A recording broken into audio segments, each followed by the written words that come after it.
Hey, everybody, and welcome to another episode of My JavaScript Story. This week, we're talking to Thorsten Lünborg. Hello. Sorry, my German pronunciation is awful. That was all right. It was all right. Yeah, you can patronize me. My ego's not that small. This episode is sponsored by Sentry.io. Recently, I came across a great tool for tracking and monitoring problems in my apps. Then I asked them if they wanted to sponsor the show and allow me to share my experience with you. Sentry provides a terrific interface for keeping track of what's going on with my app. It also tracks releases so I can tell if what I deployed makes things better or worse. They give full stack traces and as much information as possible about the situation when the error occurred to help you track down the errors. Plus, one thing I love, you can customize the context provided by Sentry. So, if you're looking for specific information about the request, you can provide it. It automatically scrubs passwords and secure information, and you can customize the scrubbing as well. Finally, it has a user feedback system built in that you can use to get information from your users. Oh, and I also love that they support open source to the point where they actually open sourced Sentry if you want to self-host it. Use the code DevChat at Sentry.io to get 2 months free on Sentry's small plan. That's code DevChat at Sentry.io. Anyway, do you want to introduce yourself, give people an idea of who you are and why you're famous? And Well, I don't know if I'm famous, but my name is Thorsten Lünborg. I'm from Germany. Most people that do know me probably know me as a Vue.js core team member, which I am since July 2016, something around that.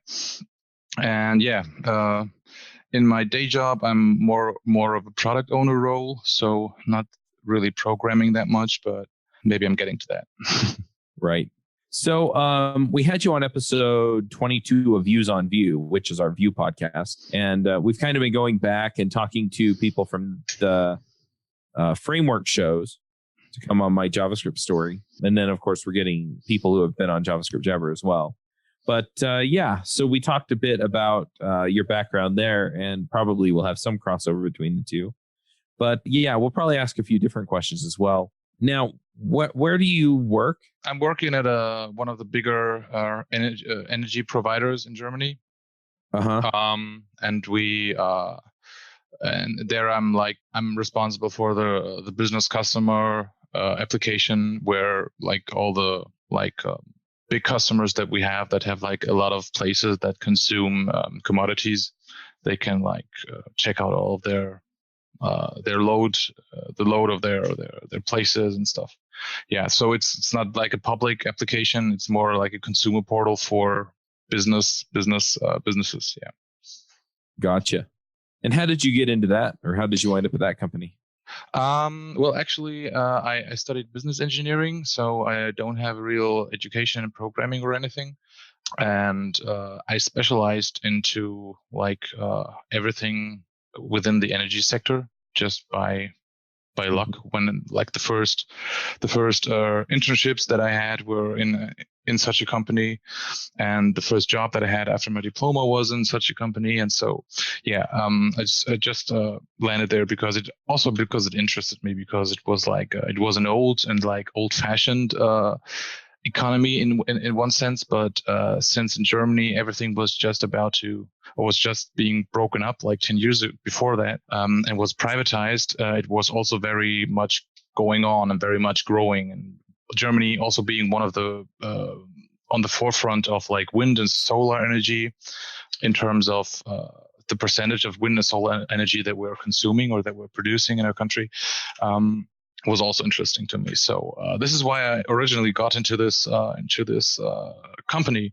But I got into this company as a product manager for the services that we're providing to windmills, I think you call them in English. So nothing IT related there, but I quickly, just because I have all the self-taught background and the knowledge, and they were looking for someone who knew the energy stuff, but also knew how to work with IT systems and projects and so on.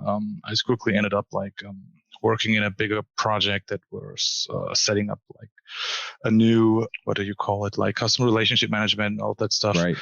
Yeah, and so that sparked my interest. And a few years after that, 3 years ago, I switched into the department that is doing all of the IT projects. This is basically how I ended up there. Cool. Very cool. Now, I kind of want to back up a little bit and get your background. First of all, just what's life like in a day of Thorsten's life? I mean, what do you do day to day besides just programming? Well, I don't actually do that much programming because my day job is mostly focused on the product owner role in like Scrum. Oh, okay. Mm-hmm. So most of my day is actually about like user stories, being in contact with stakeholders, planning all the next topics that we want to tackle in the team, and stuff like that. So I'm not really doing that much programming. Unfortunately, I'm really missing it, so this is also why I'm so big in open source and invest so much time, because it's something that I miss in the day job. But yeah, I'm mostly on the strategic side of the development process, I would say. I gotcha. So how did you get into programming? Well, when you invited me to this podcast, I was really thinking about what the first thing was that I programmed. And I'm a bit torn between a contact form for my aunt's website. So the very, very classic PHP contact form on some GeoCities website or something. I don't know. Or it was some there was an old IRC chat client that's called MIRC. And I was hanging out a lot of these rooms. And this client has its own little scripting language that is a really tiny bit like JavaScript. And with this, you can theme it and you can program your own commands for it. And I think I also very quickly started to dabble in this and just write IRC scripts for all of the people in my crew so we could manage our chat rooms and whatever. Yeah, that was I would say I was like around 13 or 14 years old. Oh, wow. And what was it that drew you to that particular arena of programming, or just programming in general? That specific arena. Well, I was always curious, and I was always interested in it. I can't really explain why. It's just satisfying to me. It's just some sort of brain exercise that is rewarding because you can produce something very quickly. And it's also, of course, it's always this emotional roller coaster between, why is this? Can I swear on this podcast? Why is this not working? And the frustration, and then like 5 minutes later, everything's working, and you're telling yourself, "Oh God, I'm God. I'm making all of this stuff work." And so this feeling, or this emotional roller coaster, like drew me to this, just because I could be in my room. And at the time, I often was in my room because school wasn't always fun at that time, and it was kind of a way to do something, to create something out of nothing in a way. And I think I started with these strange MIRC scripts because I have this problem of not being very creative with coming up with side projects, and I'm also not very good at focusing on them unless they really, really interest me. So I'm very bad at writing an application in order to learn something. I can only really do it if I have an interest in the actual thing that I'm doing. Well, in these MIRC chats, people had a real need for somebody who would write these scripts so we could manage all of the things that were going on in there. And so I thought, okay, I will learn this. This is a good opportunity to be a programmer in a way. Mm-hmm. Cool. So you get in, you're writing MIRC scripts and building contact forms for your aunt. How did you wind up getting into JavaScript? Well, getting into JavaScript was not too long ago, actually. I had a phase in between where I got into Ruby on Rails because I tried to learn PHP and build stuff with it. And then for a couple of years in school, when all of the partying, drinking, girls and all of that stuff came up, it just toned down and disappeared for a few years. And then when I came back to programming, Ruby on Rails was the new hot thing in town, and JavaScript still hadn't developed the impact that it has today. And so I was learning Ruby on Rails. And then this also faded when my studies got intense at university, and so I don't know, like 5 years ago, probably. I don't know why exactly. Nothing big happened but I just felt that I want to get into programming again because I was missing this emotional roller coaster that I was talking about. And I was looking at Ruby on Rails, but I was thinking, hey, yeah, I don't think I'm really the backend guy.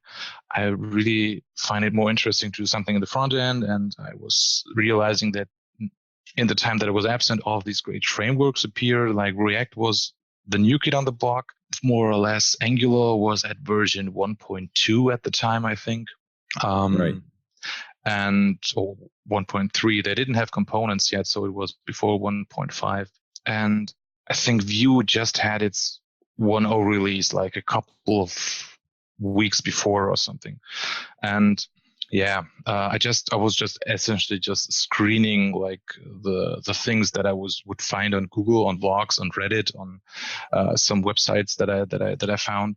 Was just trying to get through a few tutorials to just learn it in a way, because when I did Ruby on Rails, I of course also had to do a little bit of JavaScript, but back in those days, you had a lot of helpers from Rails that would do a lot of the animations and stuff, and so you only had to do a little bit of like jQuery to sometimes select this element and pass it to this plugin, and the rest is just happening on its own. So it wasn't really like I was really understanding JavaScript. I was just able to like make it work from a README, whatever plugin I was using. I know how that goes. I got into programming through Ruby on Rails as well. So yeah.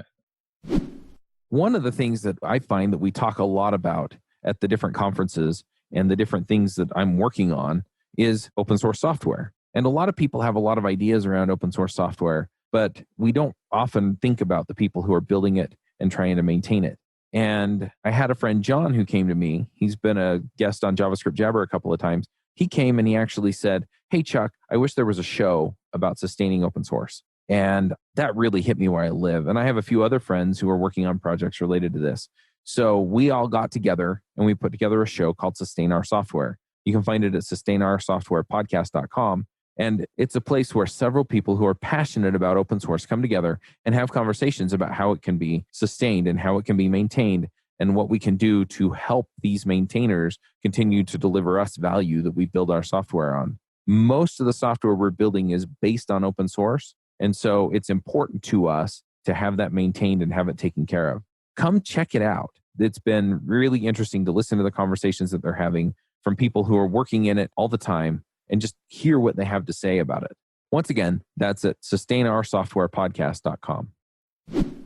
And so first I thought, okay, yeah, I did JavaScript when I did Ruby, so that can't be too hard. But the Angular tutorial totally frustrated me because I couldn't get through it.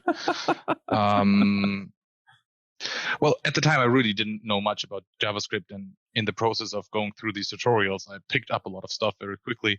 Right. So this isn't so much Angular's problem as it may sound, but Angular was, unfortunately for Angular, it was the first framework that I found and that I tried to learn, and it didn't go well.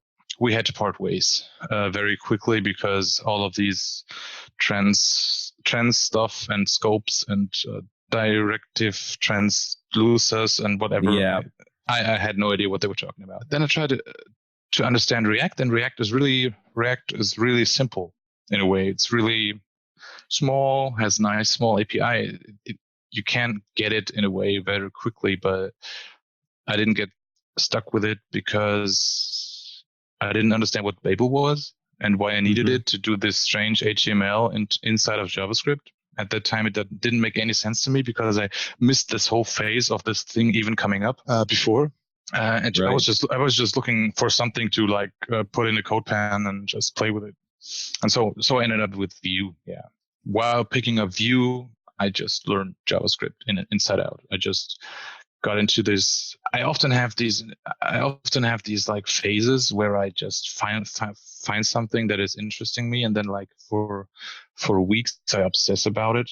This can be something very strange, like something about physics, and then I'm watching all of the YouTube videos that I can find, or something about business or whatever. And in this occasion, it was JavaScript. So I was just reading everything about JavaScript that I could find. Like, I got a couple of books and some sales. I read tutorials. I Googled Stack Overflow up and down.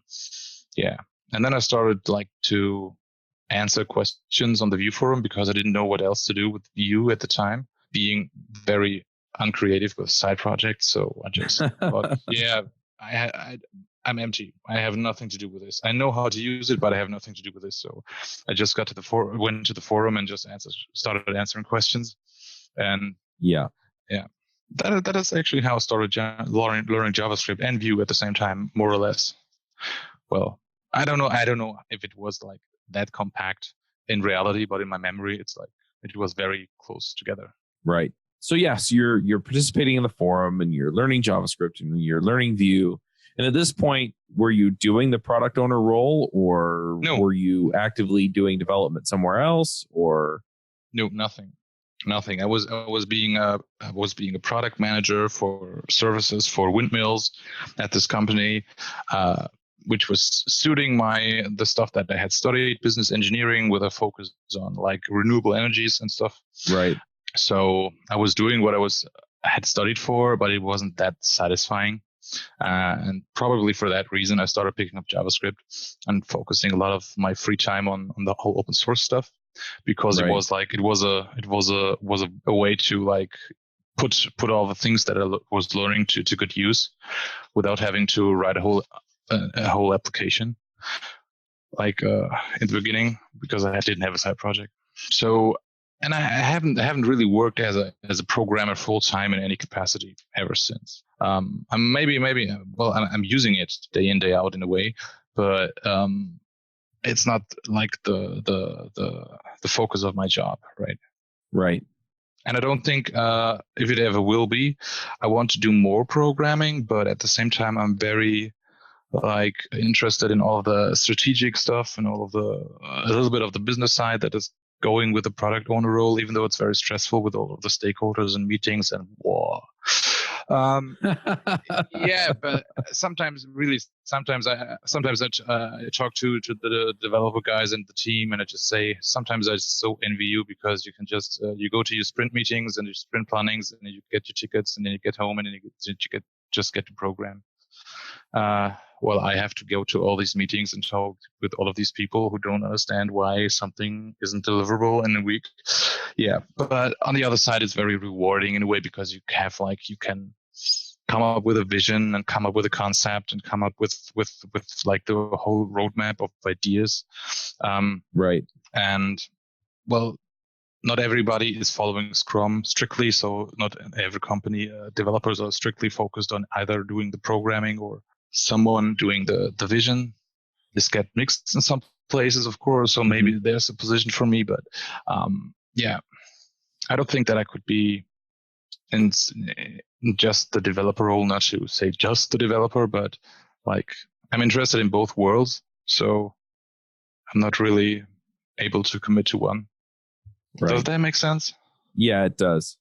So you are on the core team. So what do you do for the core team then? What do I do for the core team? Well, I joined the core team because of all the stuff that I was doing on the forum. So I joined the core team just as like a community representative, who was at the pulse of the community that was in large part like happening on the forum that Evan Yu had set up for Vue. And yeah, over time, I just picked up more and more confidence, started writing pull requests, not so much for Vue core itself, but for the router, for Vuex, for Vue CLI, for the Webpack templates, and so forth. And right now, I'm just either working on the Vue CLI or still doing a lot of answering on the forums. Yeah, that is probably my focus right now. What are my two focus points? Yeah, I'm doing some talking, some like talks on conferences. I had my first bigger talk in Vue.js Amsterdam in February, which was pretty amazing. But yeah, not doing too many of these because I'm not a developer advocate, so it's not really in my role in my job, in my day job, to like spend a lot of days away from work talking about Vue. So it's essentially my own holidays. Nice. Yeah, but it's still fun to get out and be a part of the community and be involved. Yeah, of course. I would like to do it much more often, but the current situation just doesn't allow me to. Yeah, and that makes sense too. I mean, you're filling a different role there. Yeah, right. Of course. Yeah. It's not like I'm saying my employer is. No. Yeah. I'm just not in the role, right? Yeah. No, I mean, I've had the conversations with people where it was my employer won't pay for me to go to conferences, or my employer won't pay for me to get training. And but yeah, if they were going to pay for your training and things like that, they'd be paying you to learn different things because of the role that you're filling there. Yeah. So it sounds like you have a pretty good pulse then on the Vue community. So what kinds of things are you seeing out there with all the folks who are involved in Vue? Oh, that's a broad question. I'm seeing, so one of the things that is, I don't know much about the other communities in the sense that I haven't been to like an Angular conference or React conference or something. But so far, I'm really happy that the community is a very friendly one, that I really haven't come across a lot of people that are in any way like talking down to people a lot or something on the forums. So I also see a lot of people just being, I don't know, I forgot who it was. Maybe it was Sean Larkin or somebody at the conference said the Vue community is very special because the Angular people are sometimes are often complaining about the complexity. The React people are always fighting about the best new thing that is like that they have to use now, or they shouldn't be using, and Vue people are just happy in doing what they do. But that is, of course, not the reality. But it was just I experienced it. My experience with Vue is just that it seems to hit a sweet spot for a lot of people in terms of the amount of stuff that it does for you versus the amount of stuff that it leaves for you to do yourself. And so people are not always looking for the next thing that solves this big problem. People rarely look for the next Redux or something because we basically got it covered pretty well. So we don't have these huge trends. It's more stable. If you want to turn it into a negative, you could say it's not as creative as the React community. So a lot of the things a lot of the good things, a lot of the creative and the new stuff is coming out of the React community, out of this pressure of having to innovate because React doesn't do that much for you as a framework, right? It's a much smaller, more focused library. Yeah. So that is in large part my experience with community. It's just not as trend driven, but it's also not as trendy in that way because not all of the cool stuff is coming out of the Vue community necessarily. But I think we have some cool stuff in Vue 3 coming up. One of the biggest pain points that I find as I talk to people about software is deployment. It's really interesting to have the conversations with people where I don't want to deal with Docker. I don't want to deal with Kubernetes. I don't want to deal with setting up servers. I don't, all of these different things. And in a lot of ways, DevOps has gotten a lot easier.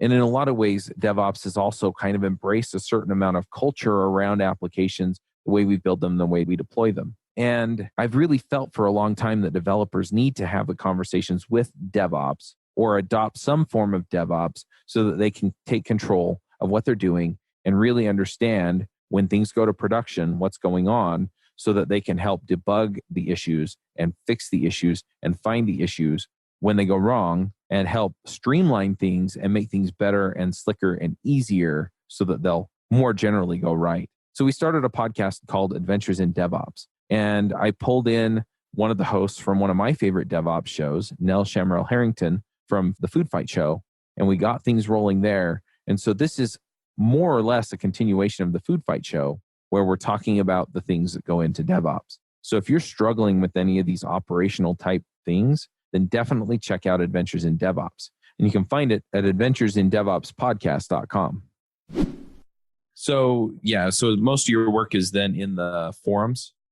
Yeah, forums issues, pull requests, triaging issues a lot, like discussing a lot with people. Like right now we have all of these requests for comments up for all of the upcoming changes in Vue 3, and I'm very active there also with talking with people, answering questions, clarifying things that people are unsure what they mean, all of this stuff. Yeah, so I really like this part because it's my mom always said I should have become a teacher or something because I'm good at explaining stuff, and I never wanted to teach kids, but maybe I can use this supposed skill in this area. Yeah, so I really like interacting with people and finding out what their problems are and how they apply to the specific situation and how we can solve them. Makes sense. Well, cool. Now I'm going to go back to the first question I asked, and so outside of work and outside of the Vue stuff, what kinds of things do you do? What does your day look like? Do you? A lot of times people are like, well, I get up with my kids, or I have cats, or I go ride my bike, or things like that. So I don't know. Yeah. Well, I'm living with my girlfriend. We don't have kids, but we have cats. We have 3 cats. So there's always a lot going on, even though we don't have kids. So typical day is like I'm getting up. My girlfriend already has left because she's working earlier than me. So I'm left feeding the cats. I'm getting my bike. When the weather's good, I'm always like biking to work, commuting by bike, which is around, I would say, 6 miles. Okay. And 6 American miles one way. So that's my daily workout as far as long as the sun is shining, because I'm not one of these hardcore people who have like the raincoats and stuff, or are going biking in winter. I'm a good weather biker. Good weather biker. Yeah. What else do I do? I'm trying to do a lot of sports, but it's always like ups and downs. I want to get. I once ran a half marathon, and I want to do one again next year. So yeah, that's the goal for now. I'm doing okay in terms of getting my fitness up, but I will get there. I'm sure. Yeah. In the same sense, I'm also doing some PlayStation gaming with friends, but it's also up and down. Like, we pick up a new game, we play it for a couple of weeks, and then there can be months where I'm not touching it really. Yeah. Also Netflix, of course, I think. Yeah. It's pretty dominant for a lot of people. Yeah. Yeah. Nothing too fancy, to be honest. I'm a boring guy. Yeah, but no, it's all good. Yeah. 3 cats. Yeah, 3 cats who are always like usually, I'm surprised. Usually, whenever I'm at the desk and I have someone here on Zoom or something and talking to someone, one of the 3 is always like walking across the desk or trying to get into my lap, and I have to get them away. But so far we are not bothered by anybody. But they are watching me. 2 are watching me from the back. Yeah. Yeah, and usually it's like I'm working like till 6 in the evening, usually 6 p.m. Getting home, getting on the couch, getting my MacBook, checking out issues, checking out the forum, moving the Chinese posts that are not in the Chinese language category to the Chinese language category, which is my daily chore that I have to do in the forums. Yeah.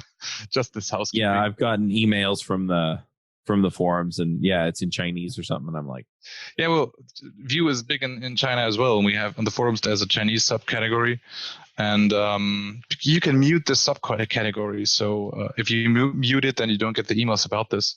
But a lot of Chinese people miss the fact that there's a special Chinese subcategory for them. So they post to the general categories where the main language is English, or the only language is English, and so I always have to move them. This is my daily chore, basically. Yeah. Then I get to talk to all of the other core members on the Discord channel that we're having, checking out a few issues, maybe check out a pull request that I have come up with and try to get it finalized. But yeah, trying to come up with So, and here's one cat. Nice. No, she arrived. She's stepping on She stepped on the keyboard. Yep. Yeah. Cool. Well, let's go ahead and move into the pick section. Before we do that, though, how do people find you online if they want to ask you a question or see what you're doing? Or Well, the best thing for general stuff is probably Twitter. You can find me on Linus_Borg. For everything else Vue related, probably the best thing would be to go to forum.vuejs.org, where you can usually find me. You can drop me a private message if you have a question, if you have a question about Vue, put it on the forum so other people can answer too. But if you want to ask me something in private or want to talk to me, you can drop me a private message there. Yeah, I'm Linus_Borg without underscore on GitHub. If you want to check that out, yeah, I think that would be it. Cool. All right. Well, let's go ahead and do some picks. Do you have some things you want to shout out about? Ooh, picks. Okay, so pick number one would be the latest season of Preacher, which is it's a series. It's a show on Amazon Prime. It's produced by Seth Rogen and some other dudes, and it's based on a comic, which is also called The Preacher, and it's pretty funny and pretty violent, but it's really well done. It just had its third or fourth season, and it's going pretty great. Yeah. So that's the pick for watching TV. My pick for then I have a pick for gaming, because in about less than 3 weeks, Borderlands 3 is coming out, and I already have taken Friday 14th off to have a 3-day weekend with my pals to play this game. It will be really awesome. And well, programming wise, I'm pretty stoked about being at Vue.js London in October, talking about the new composition API that we will be having in Vue.js 3. So people should also, if people don't know what this composition API is about, we have a request for comment up on GitHub/Vue.js/RFC. That's a repository where we collect all of these things, and if people are interested, they should check it out. They should ask questions. We are trying to answer them all, and we are very interested to get feedback on this. We had a first version of this RFC which didn't go too well because we didn't stress the important points in some areas, but we revised this, put it together completely different, and it's going great so far from the community feedback side. Cool. I'm going to jump in with a few picks here. One is we just installed in my house some of the smart thermostats. Mm-hmm. And the reason that we got them, there were a couple of reasons. One was just that the ones that we had were old and were starting to act funny. The other reason was that, I work from home, but my wife likes the house at like minus 50 degrees or something. And it's August and I'm sitting in my office wearing a hoodie, a sweatshirt. And so, yeah. So she's always like, well, just turn it up. Right. And the problem is I realize I'm freezing halfway through a podcast episode and I don't really want to get up and go turn it off. So we're putting them in so that I can control it from my phone. She can do the same thing. They also have some scheduling features and some nice things like that. So, when we go to bed, then it can set it back to sub-zero so she can sleep. And I have like 4 extra blankets on my side of the bed. But yeah, anyway, so yeah, they're pretty nice. They're the Honeywell smart thermometers. I'll put a link in the show notes. But it's the other way around, right? That's not that's not how the cliche goes. Normally the cliche goes like the women are always freezing, and so they always want to turn up the temperature. That's like right. Well, that was kind of the case for a while, but over the last 6 months, I've lost like 40 pounds, and I just don't stand up to cold anymore. And it's funny because you lost your insulation, right? I did. I used to go outside in the middle of winter and I would shovel snow in shorts and a t-shirt. And I can't do that anymore. So it's a shame. Yeah, it's really sad, but I feel a lot better. So I'm definitely enjoying that. I'm actually going to be running a marathon here in about 6 weeks. Oh, a marathon. respect. Yeah. I don't think that I want to do that any time. Like, realistically, I think it's great, and I could probably force myself to do it some way, but realistically, I don't really. Like, the half marathon was doable, but I also got to my limits, and 2 more hours? No. Yeah. Mad respect. Yeah. Well, it's my first, so I had a couple people ask, "What's your goal?" And I was like, "Finish." Get to the finish line. Yeah. So yeah. So Saturday I ran 12 miles, and yeah, that was pretty brutal. I was actually, it's funny because my recovery's been pretty, give me a day on the long runs and I'd be fine. And I'm still sore from the run on Saturday. But yeah, so I'm going to pick that as well. But yeah, so running a marathon and the Honeywell thermometer. So nice. All right, Thorsten. Well, thank you for coming and talking to me. I'm going to encourage people to go listen to your episode on Views on Vue. Thank you for having me. All right, we'll wrap this one up and we will be back next week. Of course. Bye. Bye. Bandwidth for this segment is provided by CacheFly, the world's fastest CDN. Deliver your content fast with CacheFly. Visit